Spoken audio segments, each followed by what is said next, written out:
Hey, Cara, how's it going? Going well. How are you, Matt? I'm well. We were hanging out with a big group of free marketeers in Antigua, Guatemala. What was that, like 4 weeks ago now? Yeah, about a month ago. I'll Yeah. say this is the second time we've met and under very different circumstances. The first time we were being piled into a van at 6 in the morning to go hike a volcano. We actually toasted marshmallows in the lava flow. I'm being dramatic, but we sort of toasted marshmallows in a volcano. Yeah, absolutely. There's So documented proof of this. I'm certain that this conversation will be just as exciting, if not more exciting, than roasting marshmallows over hot lava. Maybe. I mean, healthcare policy can sort of, no offense, but it can glaze my eyes over sometimes. We'll make it as fun as possible. Okay, so you are, and this the impetus of this. It was 6 o'clock in the morning, and we started talking about healthcare policy because we are those dorks that do that sort of thing.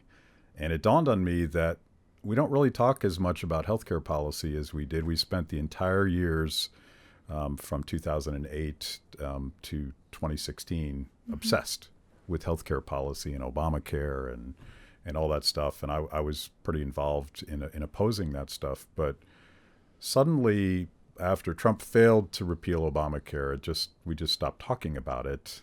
And yet, all of the problems that we were supposedly solving then have actually gotten worse. Why aren't we talking about healthcare?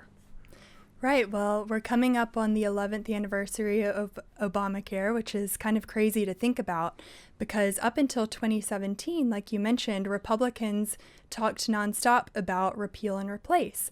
And, we've seen that over the years, healthcare continues to poll as one of the top three issues that Americans are most concerned about, especially the price of healthcare and the access to healthcare. And so we should still be talking about it. My opinion is that I'm glad we've moved on from the repeal and replace debate since it has been 11 years now, and the ACA or Obamacare is the lay of the land. So how do we work within that framework and create a more market-based system that works for everybody? Yeah, and that's my libertarian viewers. Their instinct, and frankly, my instinct is like I want to get the government out of healthcare because everything they do, they screw things up and they make things more expensive and less accessible, and they get between me and my doctor. And those have always been my instincts. But as someone that has worked on Capitol Hill, my pushback against that instinct is, well, that's a great philosophical position, but what are you going to do with the system we have and all of its problems? And what's the politically feasible way to get back to consumer choice, basically? And that's kind of where you guys are. You're vice president at FREOPP. Yes, so I serve as Vice President of the Foundation for Research on Equal Opportunity, or FREOPP for short, and we are a nonprofit, nonpartisan think tank based out of Austin, Texas. Although most of the work that we do is federal, we're also involved in state and local policy as well. And we aim to shape policy that impact Americans who are living below the median income or wealth level in the country. So we have a rule for all of our scholars at FREOPP, which is any research that they put out, any policy recommendations that they set forth have to look at how do we expand economic opportunity to those who least have it, using the tools of free enterprise and individual liberty, technological innovation, and pluralism. So my job at FREOPP is to help facilitate some of that research, get it into the hands of policymakers, disseminate it to the public, and more broadly, think about how do we bring in more young people, more diversity into the free market movement. Yeah, and I noticed, I was thinking about this, that this word equity has popped up everywhere now. And I'm not sure exactly where it came from, but progressives have replaced the word equality with equity. And it strikes me that that's a fundamentally important difference. And you guys are focused on equality and equal access and equal treatment under the law. I mean, I think that's sort of the classical liberal framework for our constitutional republic. Is that kind of where you guys come from? Yes, absolutely. And when you think about equality, you also have to think about equal liberty. So our friend Matt Mitchell over at Mercatus Center has been doing a lot of thinking and work around this concept of equal liberty. How do we reclaim the moral high ground?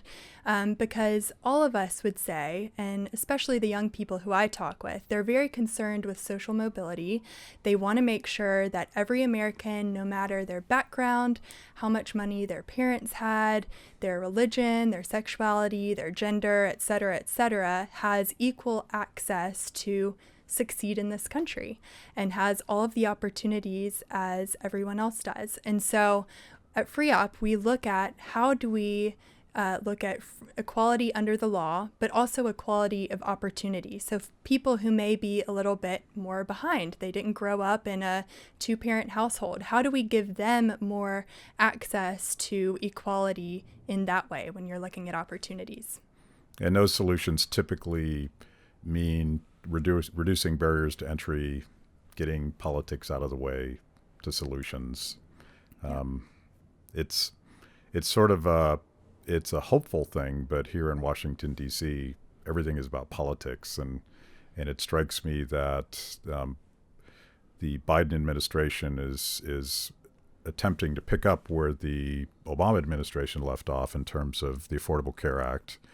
They predictably overturned the Trump administration's position that Obamacare is unconstitutional.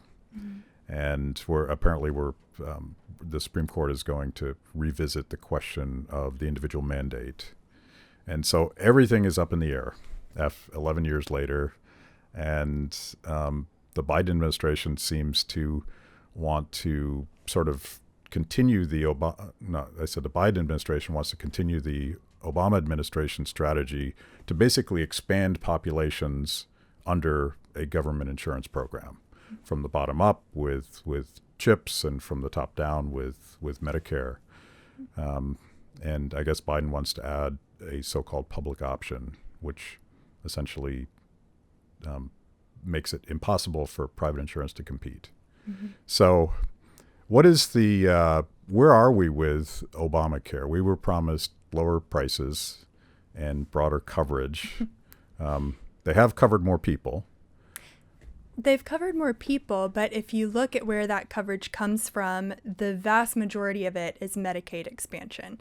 So, I'm a little bit different from some of the people that you may talk to who are on the right of center side of the aisle, in that I think that a lot of the ideas behind Obamacare were good. It was trying to expand the individual market, which is known as the Obamacare exchanges, which would give people the ability to choose a plan that works best for them and for their families.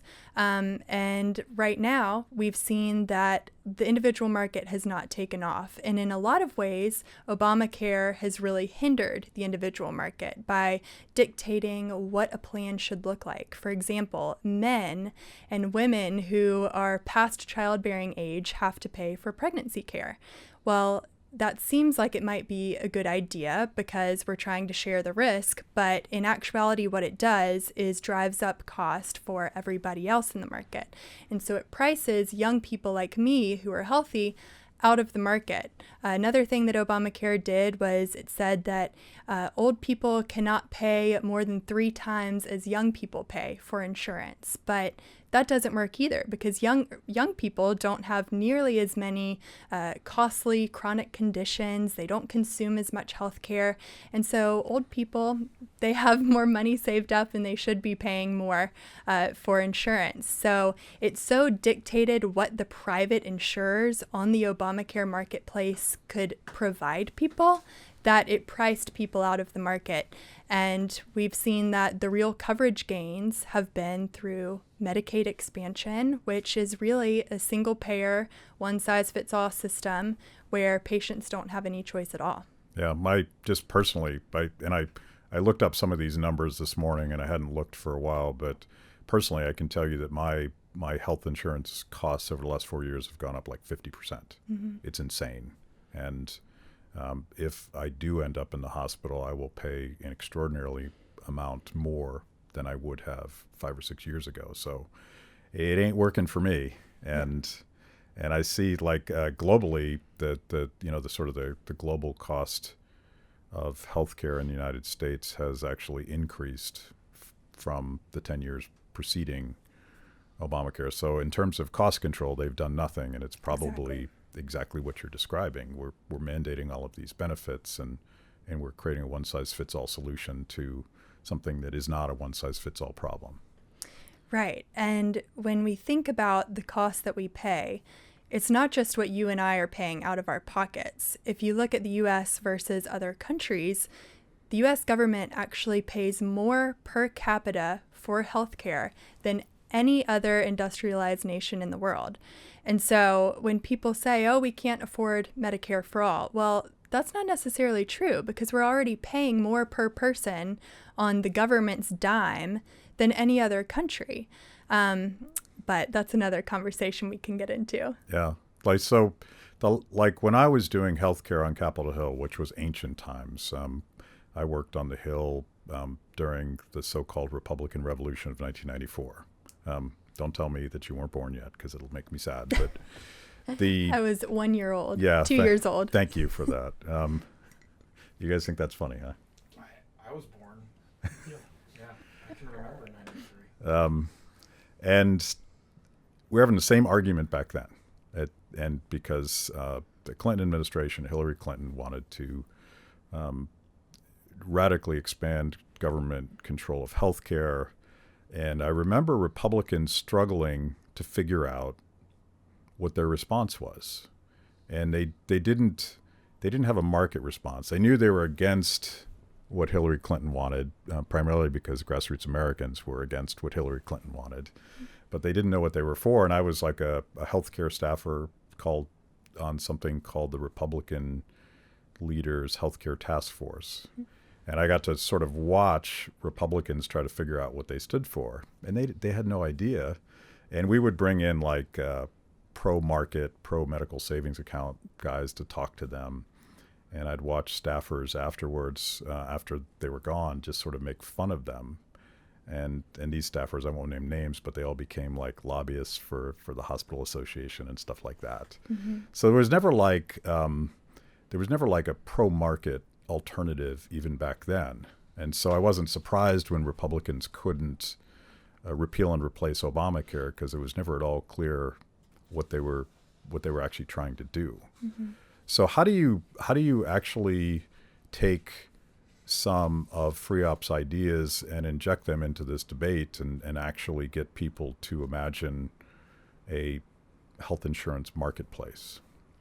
Well, our whole philosophy on policy, whether it's healthcare or housing, education, justice reform, energy, when we set forth policy recommendations, we want to make sure that they are viable. And what does viable mean?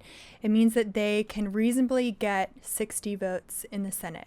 And in order to do that, unless you're waiting for Republicans to have 60 people in the Senate, which is not going to happen for a very long time, and also have the House, and also have the presidency to sign it into law, then you're going to be waiting a long time. So you're going to have to get some Democrats on board. And how we look at policy at FREOPP is we try to achieve what are typically thought of as progressive outcomes by using free markets. And so when you think of the concept of universal health coverage, if you were to say that, kind of the first thing that would pop into your head is that's a Democrat talking point. Mm-hmm. But if you look at any other sector of our economy, for example, for every American to have access to an affordable smartphone or a television or a car, we wouldn't say that the federal government needs to be more involved in the smartphone market and dictate prices there so that people can have access and we can achieve universal smartphones for everybody. So why should it be any different for these really important policy questions that we're asking today and these challenges that we face in America on the healthcare front, housing, education, etc.? Yeah. So when you say universal, are you talking about universal access? Are you talking about universal coverage?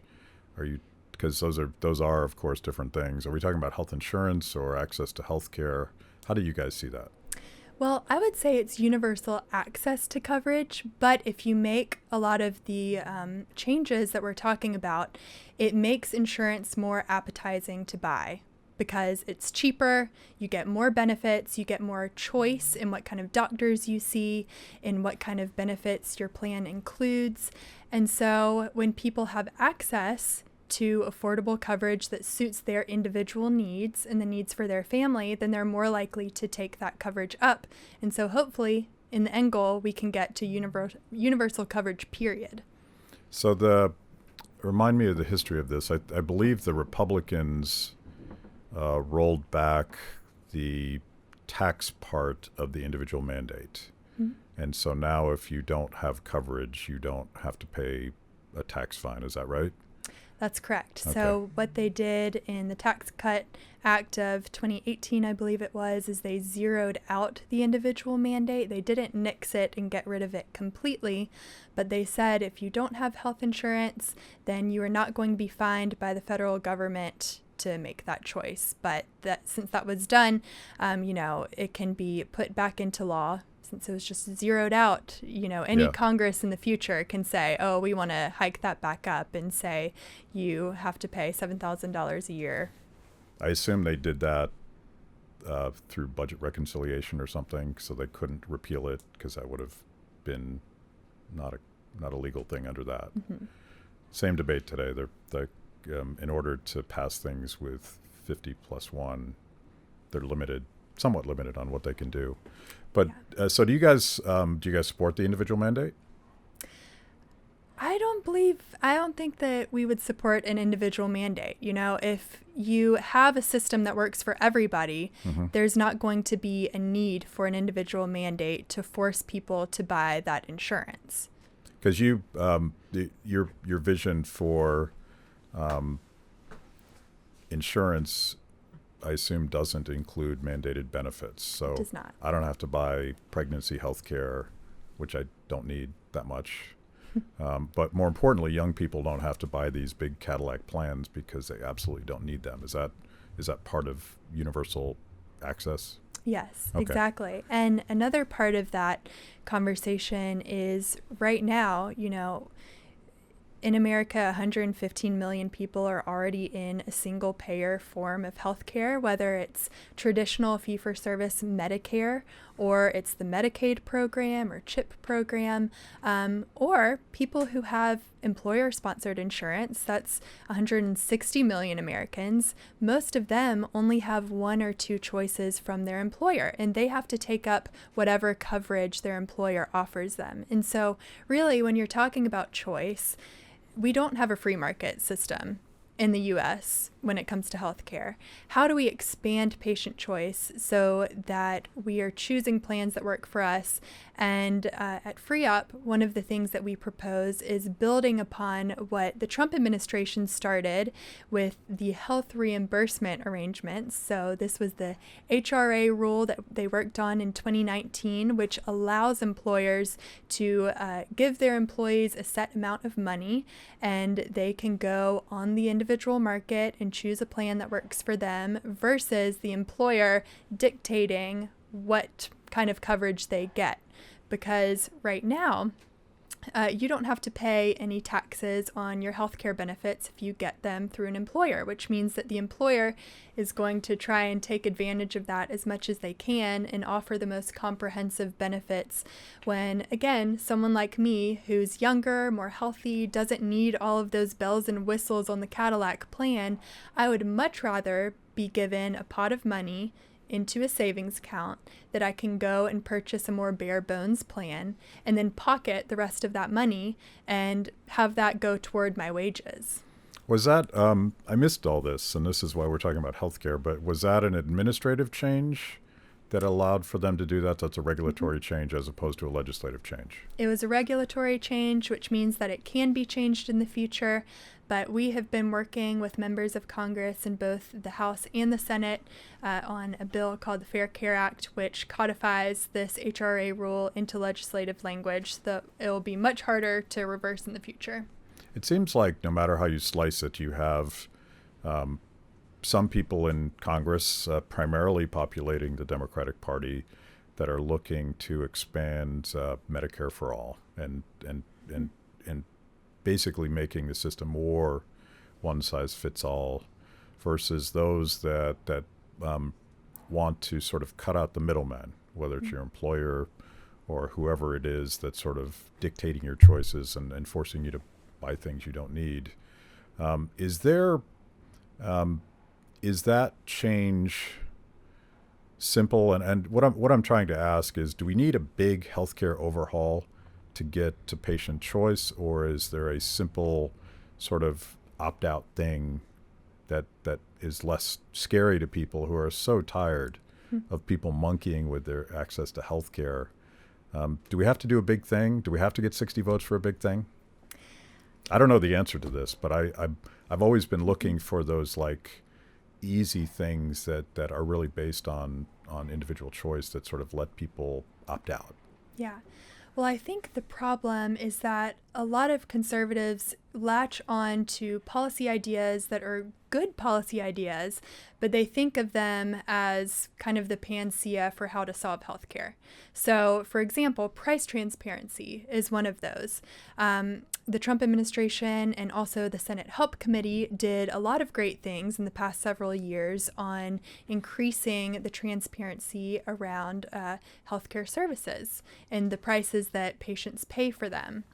But the problem with that is that 80%, if you have an employer-sponsored plan, 80% of your healthcare costs are paid by your employer and through the insurer still, and you're only paying about 20%. And so once you hit your deductible every year, it doesn't matter. You don't have to price shop anymore for the most cost-convenient service. And so we have to tackle price transparency. We have to tackle things like the actual prices that providers cost. We've seen that large hospital systems have been price gouging patients, have been buying up independent doctors' practices, have been merging with other hospital systems, and in a lot of urban areas, they're the only game in town, so they can charge whatever they want.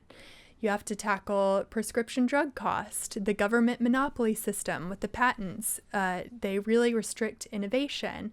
You have to look at, like we've talked about, patient choice. So you do have to, I would say, we don't have to overhaul the system as in starting from scratch, tearing it all down and building up something else like Medicare for all, single payer. But we do have to attack it on several different fronts because there are a lot of problems that play into why healthcare is so expensive today. Which of those, but those, all those things you're talking about could be done piecemeal, standalone? No?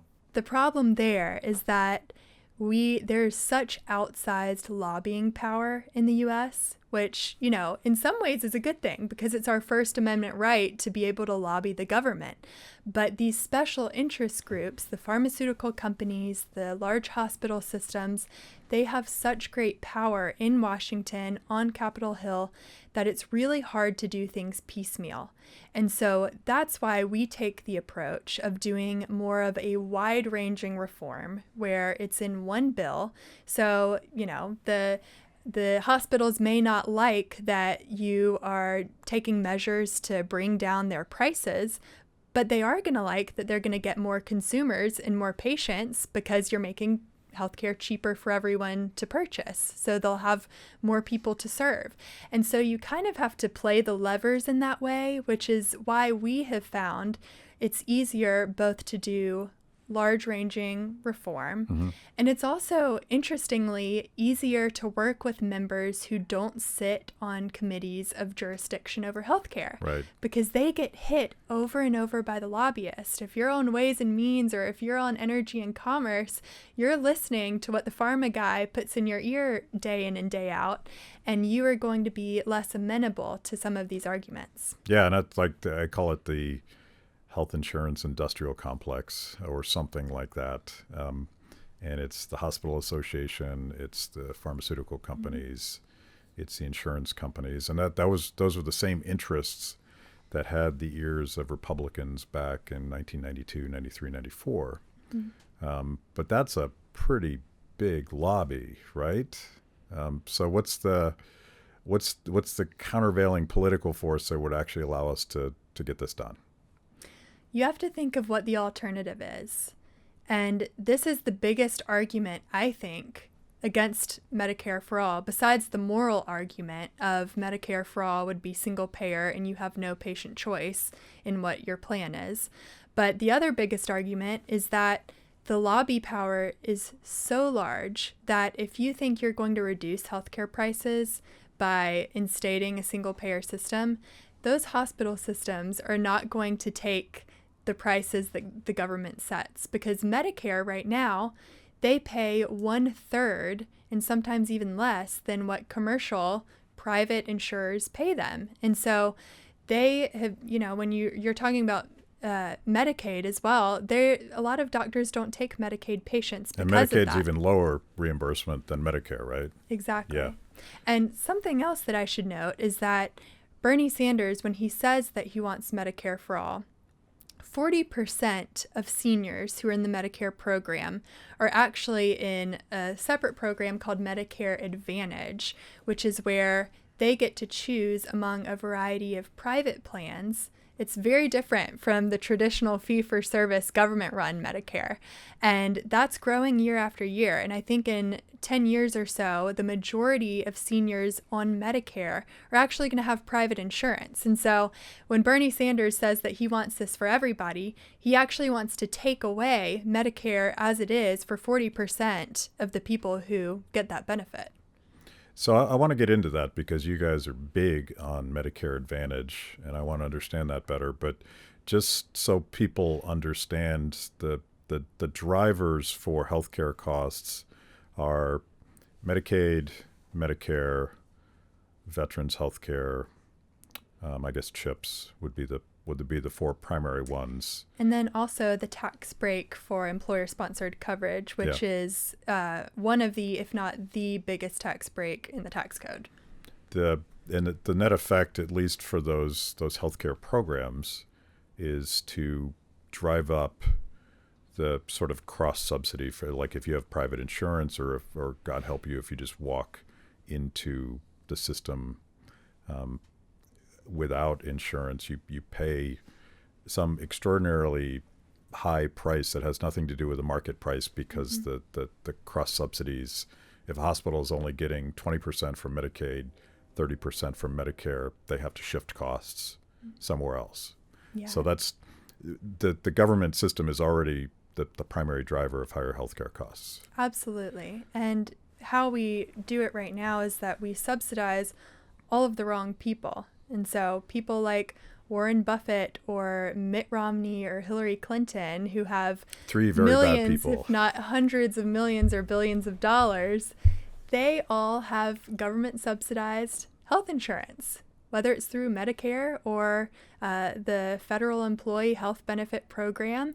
And I don't see how that is fair for the less fortunate Americans who are really struggling to afford insurance. People who they make too much money to be considered in the Medicaid program, but they are hardworking and they make too much money, or they don't make too much money in order to get subsidies on the individual market. They're priced out. They don't have any choice. And so we really need to think about how we subsidize healthcare, how the government subsidizes healthcare, and recalibrate that so that we are directing those funds in a more efficient manner to the very sick, the very vulnerable, disabled, people with chronic conditions, people with pre-existing conditions. And the solution for FREOPP is, you call this, and it freaks me out a little bit, Universal Medicare Advantage. How is that different from Universal Medicare for All? So, I'm freaking out here. Don't freak out. So, Medicare Advantage, like I was saying before, is the private alternative to Medicare. So, at FREOPP, what we would like to do is see more people purchasing insurance on the individual market. And so that would be kind of the Medicare Advantage part. And then the backstop in Medicare today is the fee-for-service program, which actually provides less benefits at higher cost and they have poorer health outcomes than people who are in Medicare Advantage. But it's kind of the backstop. If you don't choose one of these private plans, you are just in the government plan. So what are we going to do to help reform the individual market to help it work better? We want to, like I said, expand these HRAs so that employees get to go choose their own plan. But we also want to do things within the individual market to make it cheaper. Like I said, kind of widening these age bands from 3-to-1 to 5-to-1. So if you're an old person, you pay 5 times as much as a young person, up to 5 times as much. And then the thing that we want to serve as our backstop for prices is to help curb the lobbying power of these really powerful hospital systems by saying, hey, if you want to remain a monopoly in an urban area, then you can do that. But that means that you are going to have to accept Medicare Advantage rates, which are market-based rates, for all commercial employers, for all commercial insurers, which include employer-sponsored plans. And so this is a way to give these hospital systems a choice. And if you look at something, I'll get a little bit wonky for a second here. There's something called the Herfindahl-Hirschman Index, the HHI index, which basically measures market concentration. And if your business is above a certain threshold on the HHI index, then the Federal Trade Commission is legally allowed to come in and break you up as a monopoly. So we don't want to do that. We want to give them a choice. You know, you can either stay a monopoly, but you have this backstop of Medicare Advantage rates for commercial payers, or you can divest your market power, restore competition within the city, and go about your way. So you are a legit healthcare wonk. I am trying to be. Yeah, and you started off in nursing school and then you switched to public health. Give us a little bit of your history here. Yeah, so I've always had an interest in healthcare. My mom works in the lab at a hospital, so she typically works in the blood bank, but these days she's been running a lot of COVID tests. And I kind of grew up in a family that I like to call kitchen table conservatives. We weren't necessarily political, but we were just a middle-class family that was interested in issues that affected our community. And so I always had an interest in healthcare, always had an interest in politics, decided when I went to school that I was going to study nursing, and quickly found out that the clinical setting is not really for me. I'm more big picture thinker. And so I just kind of fell into healthcare policy as the place where politics and healthcare meet. Yeah. And, I was thinking about the concentration of hospitals, and FREOPP had written an interesting piece about how COVID has centralized a lot of things. I mean, the way we get our groceries and the way we get our goods and services, but also centralized the hospital system. Talk about that, because it's contrary to all of the rhetoric we hear about helping people during COVID. Like we've centralized everything. Yeah, it's interesting to see, because at the beginning of the pandemic, we really weren't sure how many ICU beds we would need to have and how much room we would have to have for COVID patients. And we didn't want people coming into the hospitals that didn't really need to be there. And so there were a lot of regulations coming out that said that hospitals could no longer provide these ancillary services. Typically from governors. Typically from governors, Yeah. yes, at the state level. And so you've seen this pattern over the years, even before COVID hit, of rural hospitals have really been struggling to keep their doors open, which is why in the policy suggestion that I was mentioning earlier for these urban hospitals that are acting as monopolies, that is completely exempt for the rural guys, because they need all the help that they can get. And so for the rural hospitals, they really had to make up their cost elsewhere or close their doors. And we've seen that a lot of them have had to close their doors because of this. Yeah. It struck me as a classic example of sort of, a pretense of thinking you know better than people on the ground, like the governor of New York, who we're all picking on Cuomo now, so we might as well just pile on a little bit more. But he sort of presumed that a hospital in Manhattan is the same as a hospital in Buffalo, and the net result was really damaging to hospitals that weren't in urban areas. They couldn't earn patient revenue doing other stuff, and it was devastating. Right. And in more populous places, like in New York City, it may make more sense to reserve more beds for COVID patients. But in rural Mississippi, it doesn't make as much sense. Yeah. By the way, that's Biden circling over us right now. Hopefully he's listening. But the other thing, and this like I've been obsessed about COVID lockdowns and how they've been counterproductive, and one of the things that happened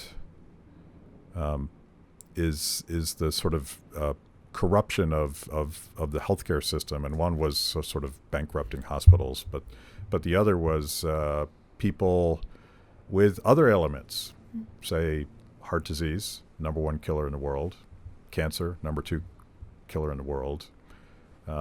People like that were foregoing treatment, and some governors were even classifying this as what's the word? I can't think of the word. Not voluntary. See, this is the sort of things we should cut out of the show.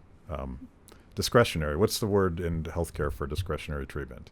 I don't know. I can't think of it either. No, I can't think of it. Logan, help me. I don't know. I don't know what we're doing. It's optional. It's elective. Elective. See, I need elective brain surgery or something. But all of these things were arbitrarily deemed elective, including foregoing cancer treatments. That, like, whenever you do something like that, you potentially create what was a manageable problem turns into a deadly problem. And it was just that arrogance of politicians thinking that the governor of Texas thinking that he knew better than that administrators and patients and doctors on the ground, each of whom had a different situation. Yeah, and that's really important to point out, because when they halted elective procedures, it wasn't just, somebody going in for a surgery that they could get 5 years from now and didn't necessarily need at this time.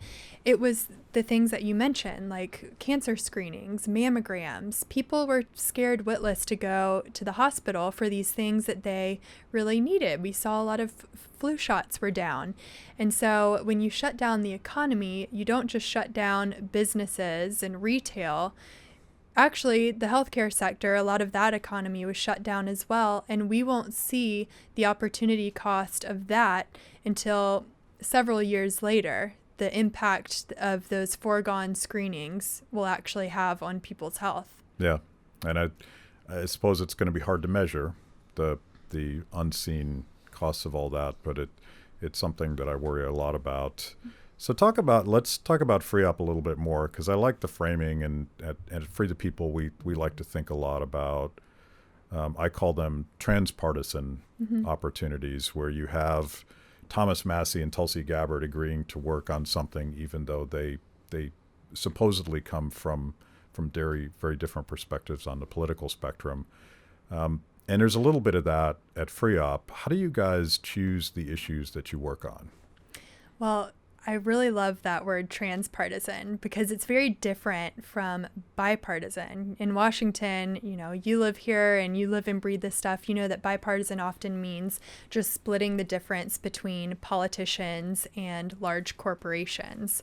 And a lot of times bipartisanship equals crony capitalism. Right. But when you're transpartisan, kind of like how I was describing earlier, FREOPP's approach, where we use markets to achieve what are thought of as progressive policy outcomes, if you can show how your approach to an issue can reach the same conclusion as what they're trying to do, then hopefully you can get some more people on board. And I'm not talking about Bernie Sanders or Elizabeth Warren, but I am talking about Tulsi Gabbard or, Kirsten Sinema or Joe Manchin. Yeah. And so that's kind of our approach, is to be transpartisan. So it's really great to hear that you guys take the same. And it sort of blows up this idea, and I've never quite bought the left versus right thing. It strikes me more as authoritarian top-down versus decentralized, choice-based solutions to things, and that can sort of cross partisan lines sometimes. I mean, but you still have this iron. There's a reason why Washington, D.C. produces crony capitalist outcomes, and those people are a lot more powerful than you and I are, and they have all those interests. So the alternative has to be getting people to care about this stuff. And when you're talking with everyday Americans who aren't in all of the political discussions like we are, they, right or left, you mention a few things, and these are the 3 points that I think that we should coalesce around in our movement, which are being anti-crony capitalism, cracking down on monopoly power specifically where the government has instated that monopoly.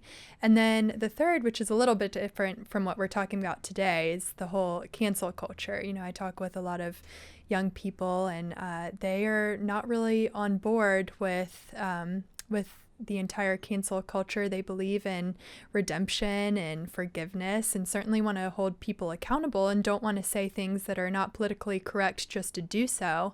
But they are more amenable to having an open discussion and keeping the Overton window of acceptable ideas as big as possible. Yeah, I'm really hoping that Zoomers are sort of the counter-revolution, because it strikes me that without sort of that tolerance and empathy that is free speech, I'm not sure how we fix anything.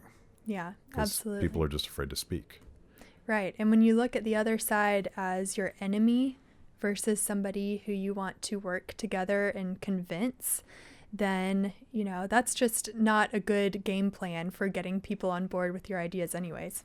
Yeah, and that's another one of those issues that I think sort of crosses the traditional left-right thing. Guys like Glenn Greenwald, who I'm sure I disagree with on some pretty important things, has been against sort of the authoritarian rise of cancel culture and intolerance, and to me, there's common ground there. Yeah, absolutely. Yeah. So what is the other big thing that FREOPP is doing? Like, you're going to fix the healthcare system. and are you giving us a time stamp on this? Are you going to get this done in this Congress? Well, hopefully in this Congress, we actually see a little bit more opportunity than under the last Congress, if you can believe it or not. McConnell, when he was running the Senate, was not going to bring anything to the floor that would divide the Republican caucus. And we see the Fair Care Act, which is the healthcare reform bill that has been written based on FREOPP's healthcare reform plan called Medicare Advantage for All. It is both in the House from Bruce Westerman out of Arkansas, has a handful of co-sponsors, and then also has been introduced in the Senate from Senator Mike Braun of Indiana. We see this as a way to help get some Democrats on board with these market-based ideas to expand coverage. These are kind of the two things that we see. In order to have success, to get 60 votes in the Senate, you have to both expand the number of people that have health insurance. And this was the problem we saw in 2017 when Republicans were trying to repeal and replace, is that the Congressional Budget Office, they scored every single one of those replacement plans as covering fewer people. And we can have good faith discussions on whether or not the CBO models were accurate or not, but the fact of the matter is Democrats aren't going to vote for anything that the CBO scores as having less people covered. And then the second thing is reduce healthcare cost. And we've talked a little bit about how to do that, recalibrating subsidies so that we're not subsidizing the rich and the people who actually have the means to purchase insurance, but we are redirecting those to people who actually are vulnerable, and doing that through something that we call reinsurance, which is kind of a back-end way to do a risk pool. So in the individual market, if you are someone who's very sick and consumes a lot of healthcare, then the insurer puts you in a reinsurance program where federal subsidies go directly to you.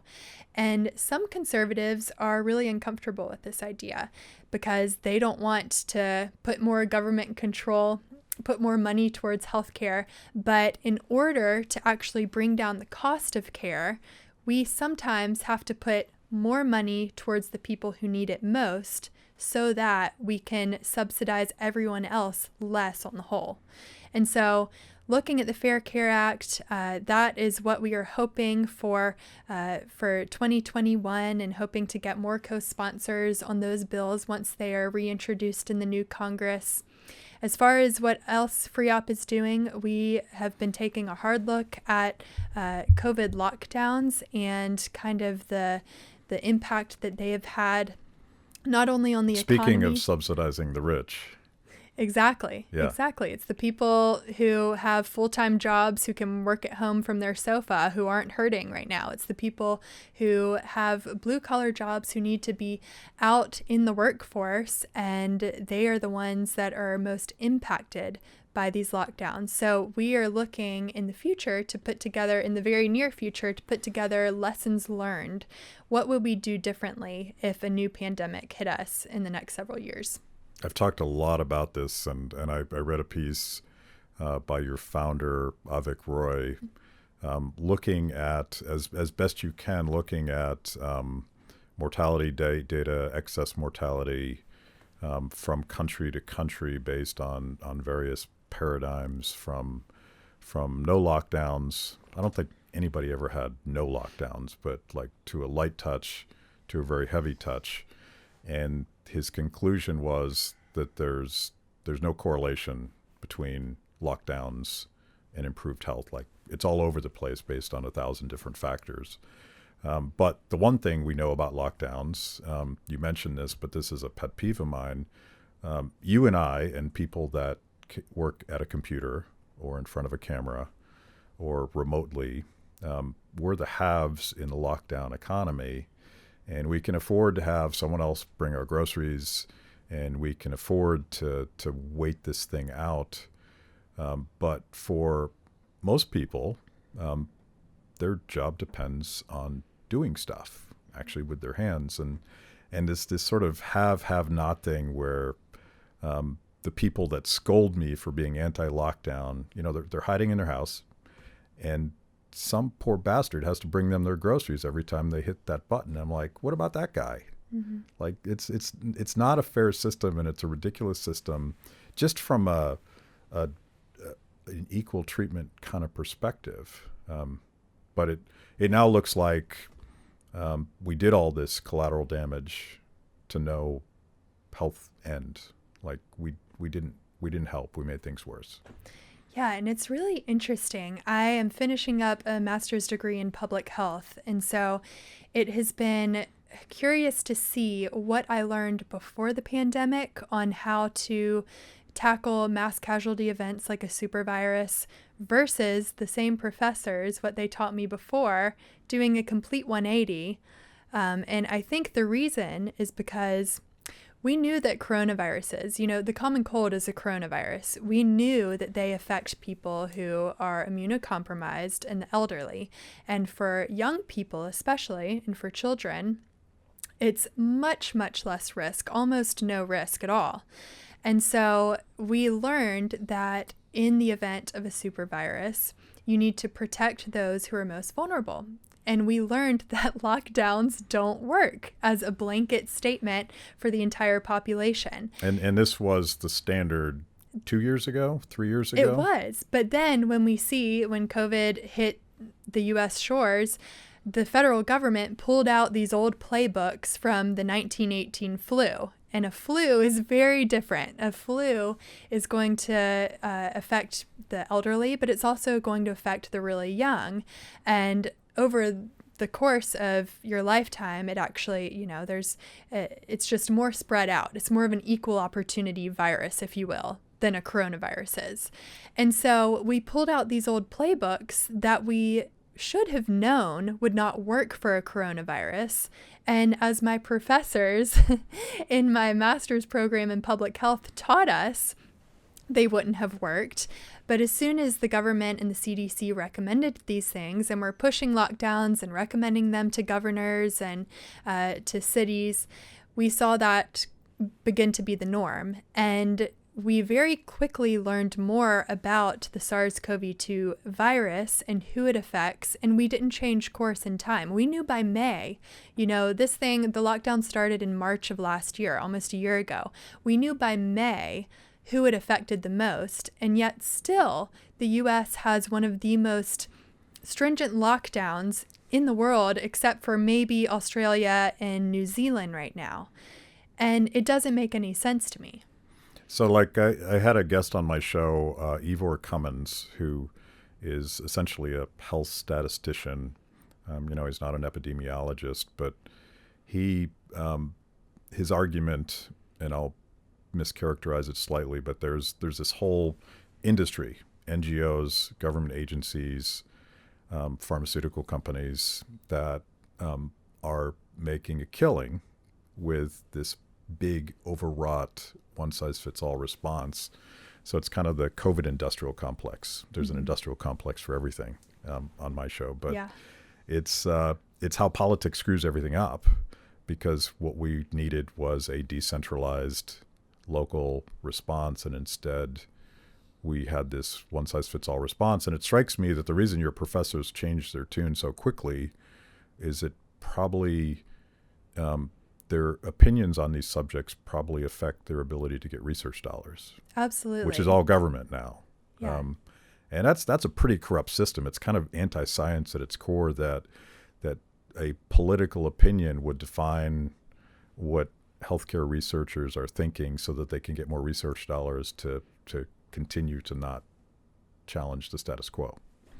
Yeah, exactly. And that was the point you made was so perfect, in that the scientific method, you should be questioning everything and not taking anything for granted. And once you get more data, you have to redirect your policy prescription for whatever the issue is. And we haven't been doing that. We get more data, we learn more about the virus, and we still have the same policies. And people use science or science-based as this kind of virtue signaling, when it's really not.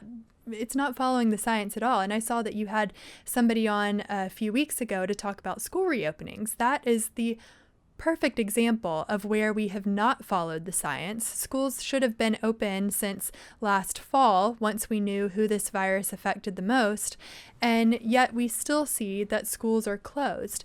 And so if you're actually following the science and the scientific method, you're going to come to a much different conclusion that what many of my professors and the people who work at the CDC and in the government have been proposing. And just to give you an example, I was in a class last August, and a professor said, Governor Cuomo has really been the poster child for how to do things right during COVID. It's really the model going forward for how we should approach pandemics.